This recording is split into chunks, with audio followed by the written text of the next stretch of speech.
Hola, soy Álvaro Iriarte, director de contenidos del Instituto de Res Pública, y les doy la más cordial bienvenida a un nuevo capítulo del programa Hablemos de Pensiones de Agricultura TV.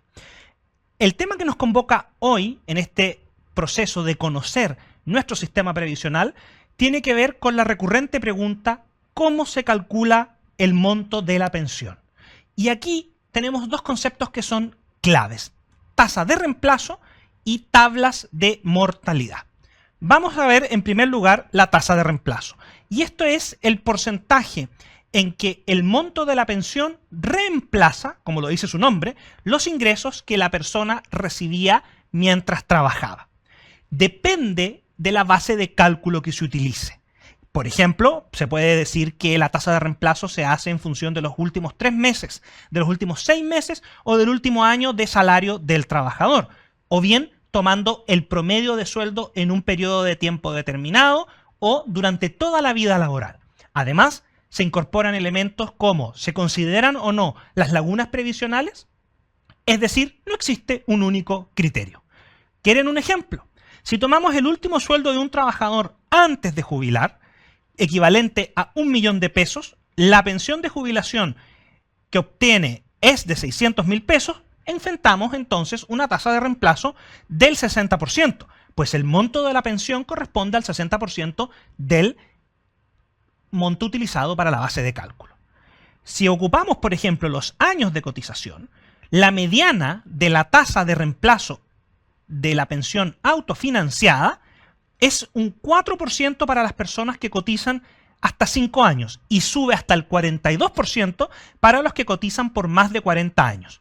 Cuando agregamos la pensión garantizada universal, la PGU, esta mediana de reemplazo sube a 94% para las personas que cotizan hasta 5 años y a un 57% para las que cotizan más de 40 años. El segundo concepto son las famosas tablas de mortalidad. Son la herramienta establecida por la ley para determinar el cálculo y el monto en que los ahorros provisionales acumulados durante la vida laboral de un trabajador se pagarán como pensión mensual cuando jubile. Las tablas de mortalidad varían en el tiempo según la esperanza de vida y por lo tanto existe una probabilidad distinta de llegar a los distintos rangos que contempla la tabla. Así, mientras mayor es la expectativa de vida, mayor esperanza de vida, será más los meses que se calcularán para ser cubiertos por la pensión y cómo se va a distribuir mensualmente los ahorros de una persona. ¿Por qué es importante actualizar constantemente estas tablas de mortalidad? Porque refleja mejor los cambios de expectativa de vida en la población y permite asegurar una mejor distribución del ahorro previsional, tanto en las modalidades de retiro programado como de renta vitalicia. Ahora, en este sentido, cuando vemos que una tabla incluye la edad de 110 años, no es que calculen con eso, sino que se establece que es una probabilidad mínima de que alguien llegue a los 110 años y se toma el promedio de la expectativa de vida, que es distinta para hombres y para mujeres. En la actualidad, las pensiones se calculan según las tablas de mortalidad que rigen desde el 1 de julio del 2023. ¿Qué nos dicen respecto a la expectativa de vida? Es de 86,6 años para hombres y de 90,8 años para las mujeres. El problema es que por ley los hombres se pensionan o jubilan a los 65 años y las mujeres a los 60. Por lo tanto, en la práctica tenemos 20 años o más de diferencia o de sobrevida entre la vida laboral de una persona y su verdadero vida de jubilado, lo que implica que los montos se tienen que distribuir por más tiempo. Para conversar de esto y otros temas, hoy hemos invitado a Elisa Cabezón, directora de Evidencia de la Fundación Pivotes. Este programa es posible gracias a AFP Provida. Porque el monto de tu pensión sí importa, tu AFP no da lo mismo. En Provida cuidamos tus ahorros. Cámbiate hoy. Bueno, y ya estamos en nuestro segundo bloque del programa Hablemos de Pensiones y hoy nos acompaña, como habíamos anunciado, Elisa Cabezón, directora de Evidencia en Pivotes. Elisa, muy bienvenido a Hablemos de Pensiones. Hola Álvaro, muchas gracias por la invitación y feliz de hablar acá y de explicar algunos conceptos claves sobre nuestro sistema previsional que generan alguna confusión de repente. Efectivamente, Elisa, de eso se trata. Y me gustaría que pudiéramos profundizar y efectivamente hay una pregunta que habitualmente está en los foros de discusión, también la gente en sus casas. ¿Cómo se calcula la pensión en el sistema vigente previsional en Chile? ¿Cómo opera la norma general de toda la gente que cotiza en AFP? Sí, mira, es muy sencillo cómo se calcula la pensión.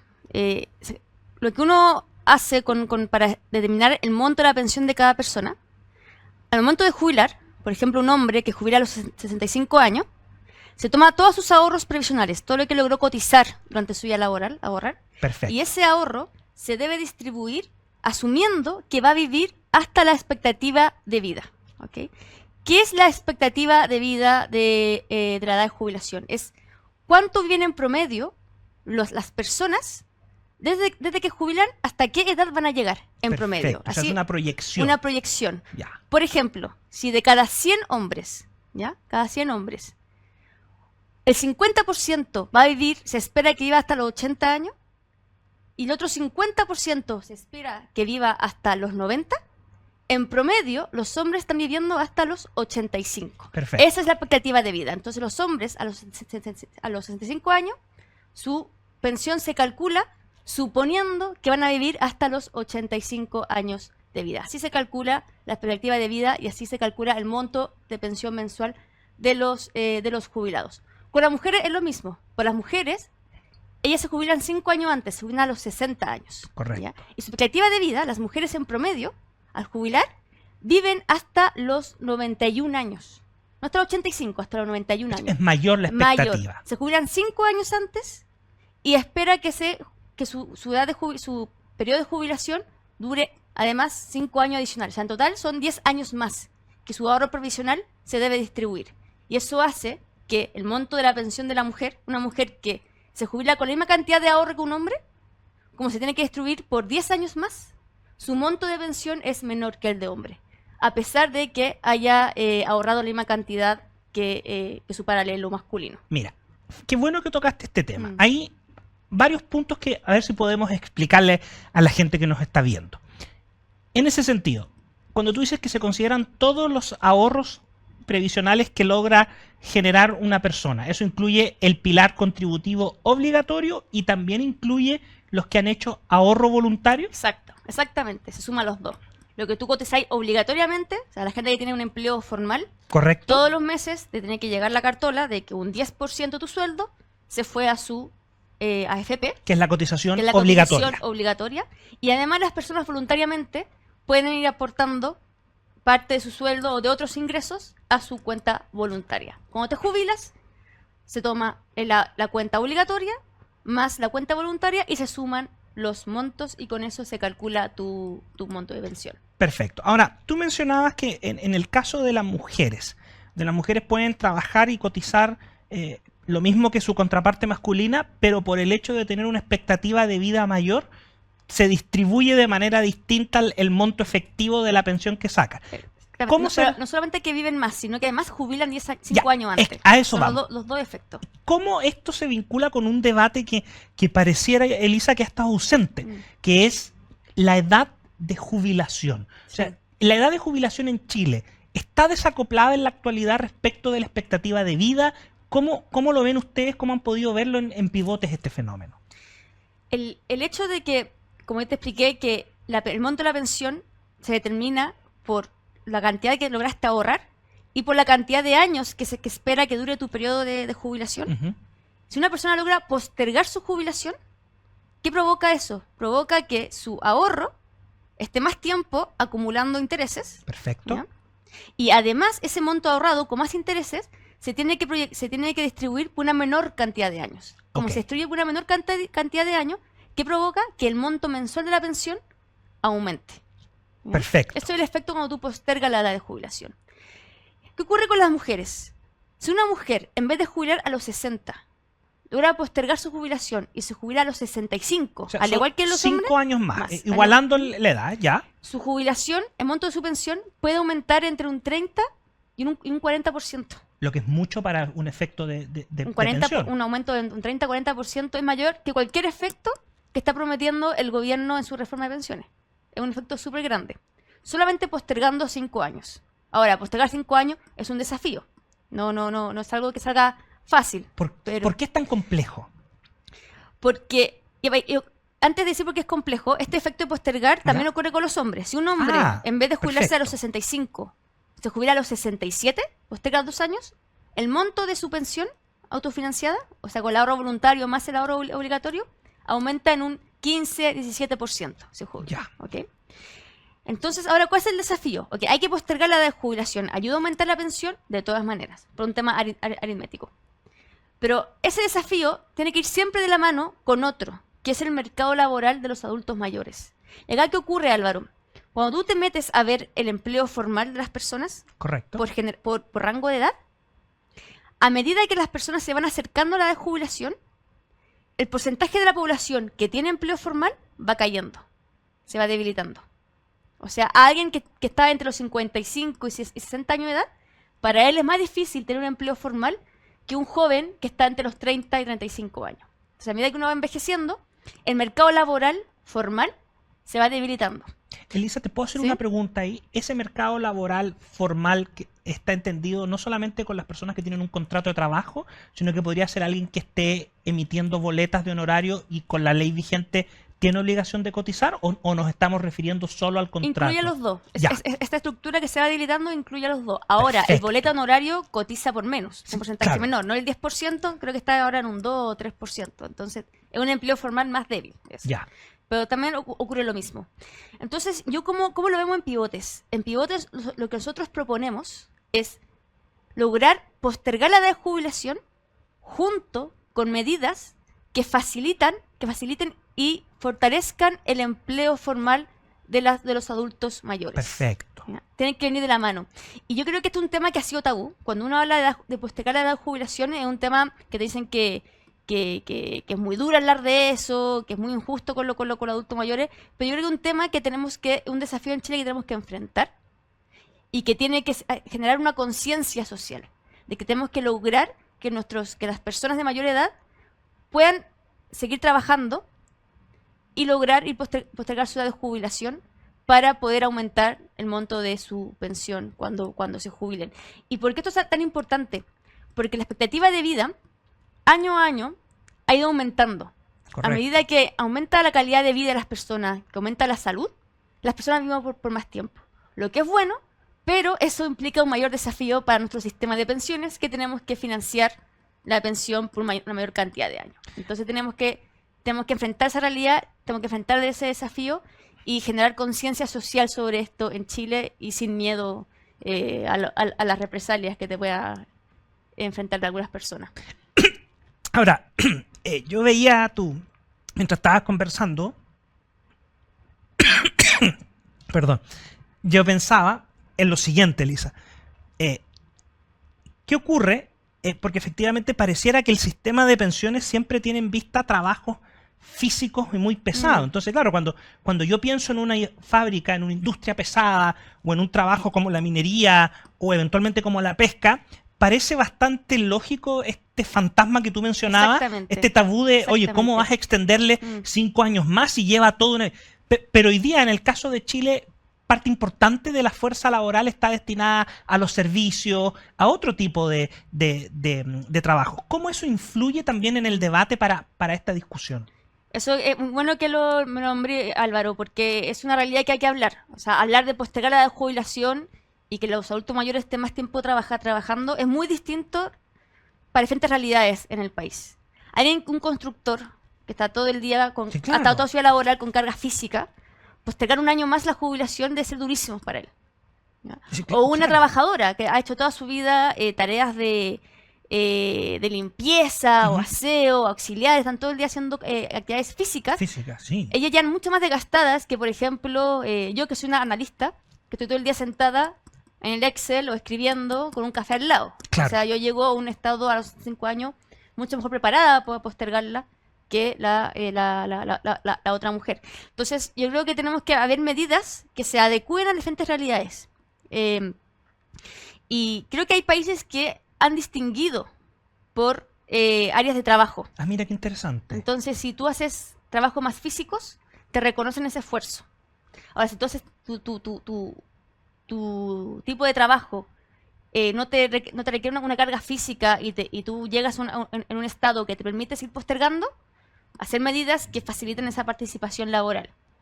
Ahora, lo que han hecho diferentes países para facilitar la inserción laboral de los adultos mayores, hay medidas que, además de distinguir por área de trabajo, permiten cosas como la flexibilidad laboral. Correcto. Que un adulto mayor, por ejemplo, en vez de venir de lunes a viernes, de 9 a 6 de la tarde a trabajar, le permitan elegir el día de trabajo. Por ejemplo, de 10 a 4. De 10 a 4, o trabajar de lunes a miércoles y los últimos 2 días laborales no trabajar para evitarse el transporte público, que también puede ser desgastante, o adecuar ahí mejor su horario más flexible. Una idea que se trabaja es un retiro gradual. Perfecto. ¿Sí? Que la carga laboral vaya disminuyendo de a poco. Perfecto. Que permita al adulto mayor seguir inserto en el mercado laboral, pero cada vez con menor carga.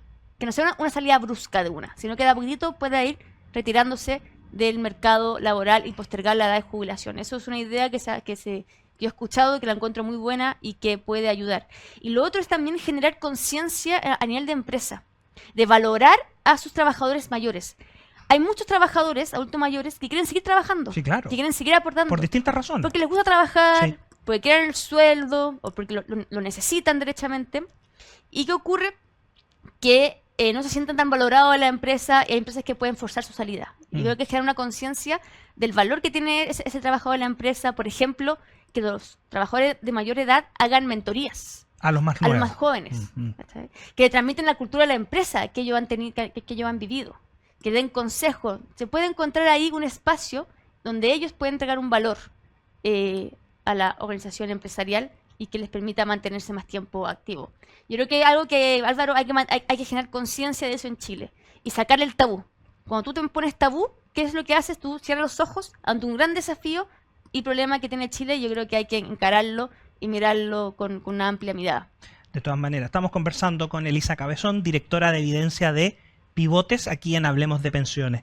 Oye, Elisa, y para ir cerrando, hay 2 temas que siempre salen en la prensa, que la gente encuentra en los foros en internet, los influencers que hacen TikTok también, y quizás podríamos tratar de explicar en fácil o en simple algunas cosas para que no perdamos el debate. Pero en este tema que estamos conversando se habla mucho y aparece el concepto de tasa de reemplazo y las tablas de mortalidad. Sí. ¿Cómo podríamos explicar de manera sencilla estos 2 conceptos? Creo que partamos con la tabla de mortalidad, que está muy vinculado con el concepto de cómo se calcula el monto de la pensión. Yo dije que el monto de la pensión se calcula tomando el ahorro del trabajador y que se distribuye hasta la expectativa de vida. Correcto. La expectativa de vida es este promedio de cuánto viven en promedio las personas después de jubilar. Esa expectativa de vida se calcula con las tablas de mortalidad. ¿Qué es una tabla de mortalidad? Es muy sencillo. Te dice cuál es la probabilidad de vivir hasta cierta edad. Por ejemplo, una mujer, su probabilidad de vivir hasta los 70 años es casi un 92 o 95%. Es muy probable de que esa mujer logre llegar hasta los 70 años. Perfecto. La probabilidad de que llegue hasta los 80, baja. Perfecto. No es un 92, es, no sé, un 85%, 80%. Y la probabilidad de que llegue hasta los 110, porque hasta la mortalidad llegan hasta los 110 años. Llegar hasta los 110 años es prácticamente cero, es 0,12%. Entonces está el mito de que como la tabla de mortalidad llega hasta los 110 años, la gente dice, están asumiendo que voy a vivir 110. Que va a vivir, que su monto de pensión se va a distribuir asumiendo que la mujer vive hasta los 110 años. Eso es completamente falso. La tabla de mortalidad llega hasta todos los escenarios posibles y te pone la probabilidad de que tú llegues hasta cierta edad. Y se calcula el monto de la pensión asumiendo que la mujer va a vivir hasta la expectativa de vida. Perfecto. Que no son los 110 años, que es hasta el promedio. Que en el caso de las mujeres es hasta los 91 años. Que ya es un promedio bastante alto. Claro, que ya es muy alto. Entonces, ese es el primer mito sobre la tabla de mortalidad que hay que aclarar. Luego está la tasa de reemplazo, que el debate de la reforma de pensiones, siempre los técnicos se enredan con la tasa de reemplazo. ¿Por qué? Porque hay miles de tasas de reemplazo. Ya. O sea, es como los helados. Perfecto. Dime qué sabor te gusta y te doy ese sabor. O sea, hay muchas maneras de calcular la tasa de reemplazo. ¿Qué es la tasa de reemplazo? La tasa de reemplazo es ver una forma de evaluar cómo cambia el nivel de ingreso de una persona cuando pasa de trabajar, de tener un sueldo, a tener una pensión. Perfecto, cuando ¿Cómo deja ese el mundo traspaso? laboral Claro. activo y pasa Al mundo jubilado. Ya. ¿Cómo cambia ese ingreso que recibe mensualmente? Entonces, la tasa de reemplazo compara el monto de la pensión que recibe respecto a una medida de su ingreso previo a jubilar. La medida de ingreso previo a jubilar, el criterio es muy amplio. Algunos eligen los últimos 10 años trabajados. Algunos eligen los últimos 10 años trabajados considerando los ceros, las Ok. lagunas. Otros dicen no, sin los Sin las ceros, lagunas. solamente los años que trabajaron. Otros eligen los últimos 5 años. Y otros eligen el último sueldo cotizado. Entonces, y hay otros que eligen toda la vida laboral, Ok. incluyendo ceros o no incluyendo ceros. Entonces, tasa de reemplazo hay muchas. Y según el criterio que tú elijas, el número que te da va a ser distinto. Entonces, siempre está la discusión entre los técnicos cuál es la tasa de reemplazo correcta para evaluar el sistema de pensiones. Y la respuesta es que no hay un consenso de que exista una correcta, sino que depende de qué es lo que quieres evaluar, qué pregunta estás respondiendo, y ahí tú eliges la tasa de reemplazo que estimes más conveniente. Fantástico. Gracias, Elisa. Vamos entonces a ir a una breve pausa y volvemos con la última sección donde vamos a derribar mitos en función de las preguntas del público. Perfecto. Este programa es posible gracias a AFP Provida. Porque el monto de tu pensión sí importa, tu AFP no da lo mismo. En Provida cuidamos tus ahorros. Cámbiate hoy. Bien, volvemos entonces en Hablemos de Pensiones con nuestra invitada del día de hoy, Elisa Cabezón, directora de Evidencia de Pivotes. Y la primera pregunta que nos hace el público es la siguiente. ¿Es verdad que la pensión se calcula como si la gente viviera 110 años? Bien, esa es la pregunta, Elisa. ¿Es verdad que se calculan las pensiones con una expectativa de vida de 110 años? No, eso es completamente falso. Lo que expliqué antes y lo voy a repetir. La expectativa de vida se calcula asumiendo cuánto viven en promedio las personas después de jubilar. La expectativa de vida de las mujeres es que viven en promedio hasta los 91 años y la de los hombres que viven en promedio hasta los 86 años. El mito de los 110 años nace porque para calcular ese promedio se usan las tablas de mortalidad. La tabla de mortalidad te calcula la probabilidad de llegar hasta cierta edad después de jubilar. Que es lo que veíamos en el bloque anterior contigo. Exactamente. Y la tabla de mortalidad tiene que ver todos los escenarios y llegan hasta los 110 años. Y en esa misma tabla, la probabilidad de que una mujer o un hombre llegue a los 110 años es casi nula. Es un 0,12% en caso de la mujer y un 0,0 algo por ciento de casi de los hombres. Entonces, completamente falso. Perfecto. Sigamos derribando mitos, ¿te Sigamos, parece? sigamos derribando Vamos a la siguiente pregunta. Dice así. ¿Cuánto afecta las lagunas previsionales a mi pensión final? ¿Cómo afectan las lagunas previsionales mi tasa de reemplazo? Un montón. O sea, regla aritmética. Mientras menos cotizas, mientras menos aporte a tu ahorro provisional, vas a tener menos ahorro al momento de pensionar que se distribuye durante tu edad de jubilación. Entonces, las lagunas provisionales debilitan y disminuyen muy fuerte el monto de tu pensión al momento de jubilar. Y eso está directamente vinculado con nuestro mercado laboral formal, que hay que fortalecerlo. De hecho, tú sabes, Álvaro, que a Chile nos gusta compararnos con los países desarrollados de la OECD. Nos encanta, Nos parece. encanta, queremos tener las pensiones Pero de para ellos. algunas Su cosas, salud, no, sí, pero para todo lo que es seguridad social nos encanta fascina. compararnos. ¿Tú sabes cuánto es el porcentaje de las personas en edad de trabajar en la OECD que tiene empleo formal y cotiza para las pensiones? El ¿Cuánto es hoy porcentaje día? es un 47-50% En promedio. en promedio Ya. de la OECD. Ya. En Chile es un 36%. Solamente un 36% de las personas en edad de trabajar hoy está trabajando y cotizando para su pensión. O sea, es una brecha desde un 47-50% de la OECD a un 36% de Chile. Es 15 enorme. puntos, 10 a 15 puntos. ¿Cómo podemos tener las pensiones de esos países si no estamos contribuyendo con las cotizaciones a nuestro ahorro previsional? Y además veíamos en el capítulo anterior de Hablemos de Pensiones que el monto de la cotización también es menor Y también es menor la al tasa. monto que tienen otros países en la OECD. Eso Sí. es un tema. Bien, interesante. Ya llevamos 2 mitos. Vamos al tercer mito. Esta es la tercera pregunta del día de hoy. ¿Conviene cotizar lo antes posible o postergar la entrada a la vida laboral? ¿Conviene cotizar lo antes posible, entrar a trabajar lo más joven posible, o postergar la salida de la vida laboral? Los dos es muy importante. Ok. Los dos muy importante. A ver, la primera, mientras antes tú comiences ahorrando y cotizando, el efecto es muy fuerte. Porque es como el efecto de bola de nieve. Si tú partes con una bola de nieve encima de la cumbre, llega mucho más gordita que si la comienzas partiendo desde la mitad de la cumbre. Esto aunque sean Y esto menores es- los ingresos en un comienzo de la vida laboral, ¿correcto? Porque sí, porque eso por el efecto de la rentabilidad acumulada. Perfecto. Cuando tú cotizas, ¿qué ocurre? Tú lo ahorras, lo depositas en una cuenta de ahorro y ese ahorro se invierte y tiene una rentabilidad. Esa rentabilidad que hace que esta bolita de nieve vaya engrosándose.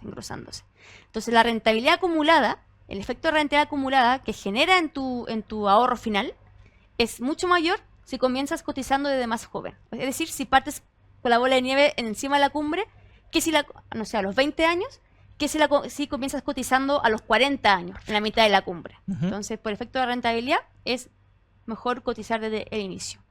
Pero también es muy importante postergar la edad de jubilación, por lo que explicábamos en el primer bloque. Cuando tú postergas la edad de jubilación, logras que el periodo de jubilación en que se debe distribuir este ahorro es más corto. Como se distribuye por menos años, permite que el monto de la pensión sea mayor. O sea, cada mes tienes una mayor pensión para tu bolsillo. Mira, o sea, ahí está la respuesta. Para todos los que hacen trabajos part-time en verano y otros temas, por favor, Cotice. coticen. O sea, y si es en la mitad de los que empiezan a trabajar jóvenes, sobre todo los estudiantes, ¿correcto? Y, sí, y también para los jóvenes, que a veces pasa mucho los jóvenes que cuando encuentran su primer trabajo, siguen viviendo con los papás. Sí, claro. No pagan arriendo. Podrían o sea, destinar eso a un ahorro voluntario, Pueden ¿no? tener un ahorro voluntario y eso te garantiza una muy buena pensión para el futuro. Así que todos los jóvenes que ahora están trabajando y no pagan arriendo, Capitalicen. ese arriendo yo les recomiendo inviértenlo en su cuenta de ahorro voluntario. Así que tener tranquilo en su vejez. Un muy buen consejo, ¿ah? Un muy buen consejo. Bien, pues Lisa, hemos llegado al final de este capítulo de Hablemos de Pensiones.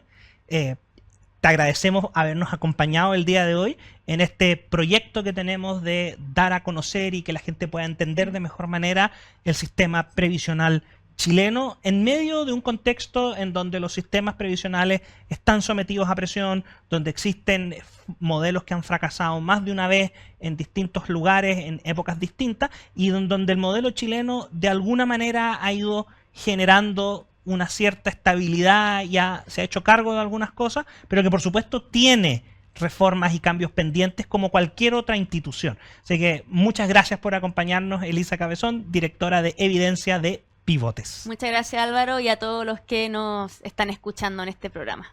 Y los dejo cordialmente invitados para que nos encontremos en Agricultura TV en un próximo capítulo de Hablemos de Pensiones.